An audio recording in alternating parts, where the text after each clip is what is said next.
tidak bisa makan sate kambing, akhirnya dengan kreativitasnya bikin sate kere dengan bahan jeroan, bahan sate gembus, padahal itu ibaratnya buangan.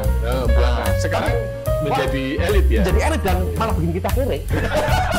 Bisa diceritakan kok iso koyo ngene iki Solo itu gimana sih dulu? Ya, jadi perlu kesadaran kita memahami juga narasi historis. Jadi ketika orang bersantap itu bukan hanya perut yang kenyang, tapi otak pun juga akan kaya pengetahuan gitu. Jadi ketika orang menyantap sate kere gitu, ternyata itu ada makna penting dari pergulatan atau perjuangan wong cilik yang dulu tidak bisa makan sate kambing, akhirnya dengan kreativitasnya bikin sate kere dengan bahan jeroan, bahan sate gembus, padahal itu ibaratnya buangan.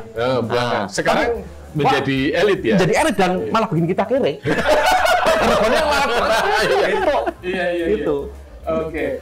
Saya jadi ingat ya teman-teman waktu diskusi tentang perjuangan kelas di kuliner itu sate kere. Ya. Terus kemudian tengkleng. Tengkleng itu kalau nggak salah dulu juga mimpinya wong cilik, karena nggak bisa makan daging-daging. Makan tetelannya ya. Secara makan tuh balungan kok di disesep itu kayak senjata lah kalau ini tangannya kotor tapi tidak priayi banget lah. Tapi sekarang malah pada begitu. Tapi justru itu seninya. Seninya. Nah, inilah sebenarnya kuliner tapi ada sisi experience-nya. Nah, kalau makan tengkleng nganggo garpu ya nggak cocok ya. Tetap harus pegang di kromek-kromek gitu. Dan ada makanan tradisional yang walaupun tidak dikemas, tidak diubah, tapi tetap digandrungi, misalkan nasi liwet itu ya koyo ngono terus gitu. Tapi justru dikangeni itu adalah kehebatan dari makanan kuno atau tradisional yang tetap hidup, tetap lestari di era modern. Gitu. Mas Iso bisa cerita nggak salah satu kisah atau asal muasal salah satu kuliner khas Solo aja biar orang tahu. Kan kita ngomongin, soal rasa itu sampai berhenti sampai di sini. Tapi ketika sudah story itu kemana-mana. MotoGP sudah selesai, Pak. Mbak Raranya belum. Jadi story itu, story of event itu kan sesuatu. Nah, mungkin bisa diceritakan. Penasaran juga. Penasaran saya juga. Paling gampang adalah sate buntel. Nah, sate buntel itu muncul tahun 50-an, yang paling tidak jejaknya di Tambak Segaran lah itu. Tambak Segaran. Nah, itu kenapa muncul itu? Karena itu kreativitas dari para bakul yang ingin ngopeni budaya atau gaya hidup para priayi dulu, biar tetap makan sate. Lah, padahal priayi ini kan menua, otomatis giginya ya ompong. Makanya sate ini digiling, kemudian dibuntel dengan gaji tipis, makanya disebut sate buntel. Jadi orang tidak perlu ngotot-ngotot lagi. Tiang-tiang sepuh langsung lap-lap. What is the meaning of ngotot-ngotot?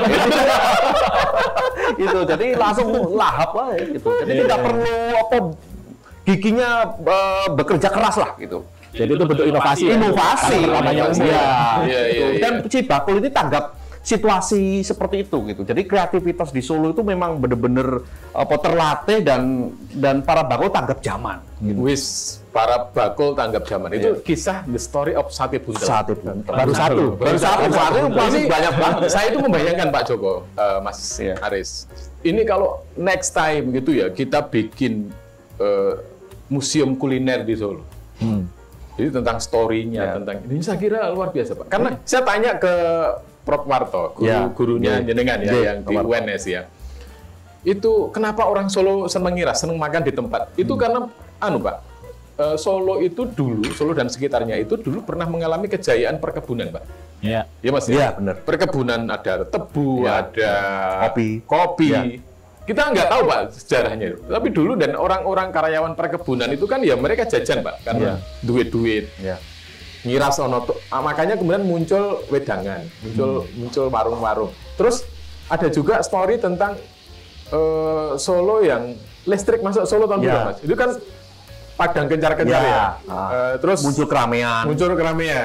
Itu kan kalau tidak salah itu tahun berapa? Itu 1903 mulai. Itu sama Jogja duluan mana, Mas? Duluan sini. Iya.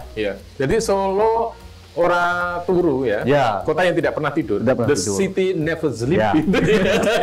Itu memang itu cerita dulu sebenarnya tentang listrik kalau nggak salah Mangkunegaran ya Mas ya? Ya, Yang kencar-kencar itu ya? itu salah satu kerajaan ataupun institusi tradisional yang benar-benar bisa mengadakan listrik. Gitu. Iya. Ini jadi memang peradaban kuliner Solo itu ya, dulur-dulur itu dimulai dari sejak zaman kolonial dulu, sejak zaman perkebunan lama dulu, sejak zaman ya munculnya kultur-kultur etnis baru, Pak Joko, yang ada tadi kawan-kawan kita dari etnis Arab, kawan-kawan kita dari Tionghoa, Sinwon dan para balangnya di sana, baik Mangkunegaran maupun Kasunanan, itu memunculkan ya pelangi di meja makan tadi itu. Ya, yang ada yang sate kere, sate buntel, kemudian sego liwet dan sebagainya. Nah, Mas Heri, dari pengalaman Mas Heri atau bacaan Mas Heri ya, karena Mas Heri adalah sejarawan, peneliti, ini kira-kira apa ini Mas yang bisa dilakukan untuk meningkatkan lamanya orang tinggal di Solo, berpiknik di Solo dengan modal kuliner legend-legend itu? Jadi yang diperlukan juga adalah harus sadar konten. Nah, sadar konten. Konten itu bisa kita angkat lewat cerita-cerita, entah masalah resep, entah masalah sejarah regenerasi warung, terus kemudian keuletan dari pengusaha ini. Ownernya ya. Nah, jadi orang ketika melihat di medsos ini bukan hanya sepiring hidangannya, tapi ceritanya ini yang justru mengikat, menjadi magnet dari para pelancong untuk datang ke Solo untuk, wah coba nih ceritanya menarik gitu. Jadi si Bakul ini bukan hanya menjadi koki makanan, tapi juga peracik cerita. Peracik cerita, iya.